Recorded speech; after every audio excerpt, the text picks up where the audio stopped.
ada peluang 25% anak mereka lahir normal, 50% anak mereka lahir sebagai carrier, sehat tapi membawa sifat seperti orang tuanya, dan kemungkinan 25% lainnya. Di episode kali ini kita bakal bedah sebuah dilema medis yang paling ditakuti sama pasangan yang mau menikah. Momen ketika lembar kertas hasil laboratorium memaksa sebuah hubungan yang penuh cinta untuk memilih lanjut tapi mengorbankan masa depan anak atau putus demi kebaikan genetik. Let's talk about it.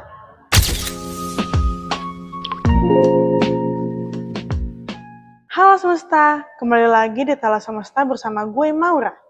Di episode pertama, kita udah kenalan sama Rama dan Sinta, pasangan ideal yang dunianya mendadak runtuh setelah iseng melakukan premarital screening.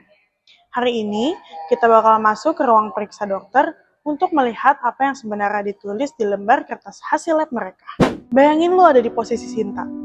Lo lagi duduk di koridor rumah sakit, menggenggam tangan Rama yang mendadak dingin. Di depan mereka, dokter membuka sebuah amplop hasil pemeriksaan darah komplit.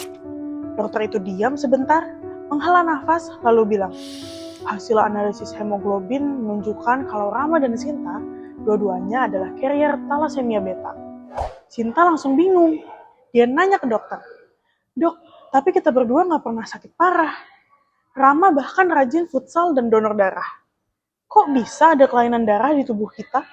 Disinilah letak horor klinisnya. Dokter menjelaskan kalau seorang carrier atau pembawa sifat thalassemia itu punya gen yang malas. Dia bersembunyi dengan sangat rapi tanpa menimbulkan gejala fisik satupun. Secara medis, kondisi ini disebut asimptomatik. Lo ngerasa sehat, tapi di dalam kode genetik lo ada cetakan yang rusak. Gimana cara dokter tahu kalau seseorang itu carrier padahal fisiknya sehat bugar? Gak bisa cuma dilihat dari luar. Berdasarkan Pedoman Nasional Pelayanan Kedokteran dari Kemenkes, dokter akan melihat dua indikator utama di hasil lab darah lo. Nilai MCV atau Mean Corpuscular Volume dan MCH, Mean Corpuscular Hemoglobin. Sederhananya, MCV dan MCH adalah indikator untuk mengukur ukuran dan warna sel darah merah lo. Pada seorang carrier thalassemia, nilai ini biasanya di bawah normal. Sel darah merah mereka itu ukurannya lebih kecil dan warnanya lebih pucat daripada orang biasa. Dokter kemudian mengambil selembar kertas kosong dan menggambarkan skema ini ke Rama dan Sinta.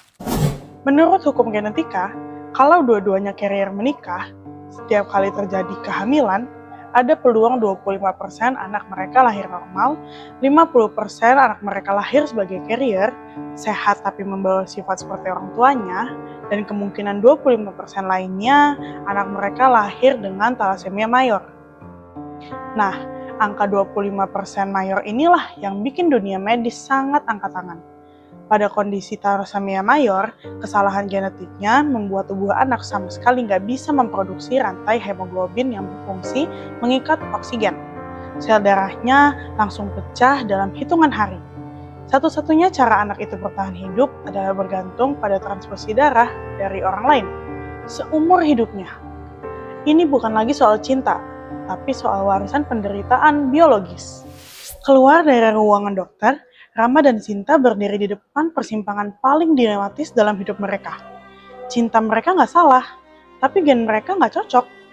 Kalau mereka nekat lanjut nikah tanpa rencana medis, mereka harus siap melihat anak mereka menghabiskan separuh hidupnya di atas ranjang rumah sakit. Ini adalah the ultimate red flag, ketika musuh terbesar hubungan lo bukan orang ketiga, tapi sains. Kalau lo jadi Rama atau Sinta, setelah dengar penjelasan dokter tadi, apa lo bakal tetap milih lanjut nikah atau milih mundur demi masa depan anak lo nanti? Tulis pendapat kritis lo di kolom komentar. Di episode ketiga nanti, kita bakal bedah dari sudut pandang finansial. Seberapa mahal sih harga yang harus dibayar kalau sebuah kelalaian genetik ini tetap dilanjutkan? Jangan lupa like, share video ini ke grup circle lo, dan subscribe Tala Semesta.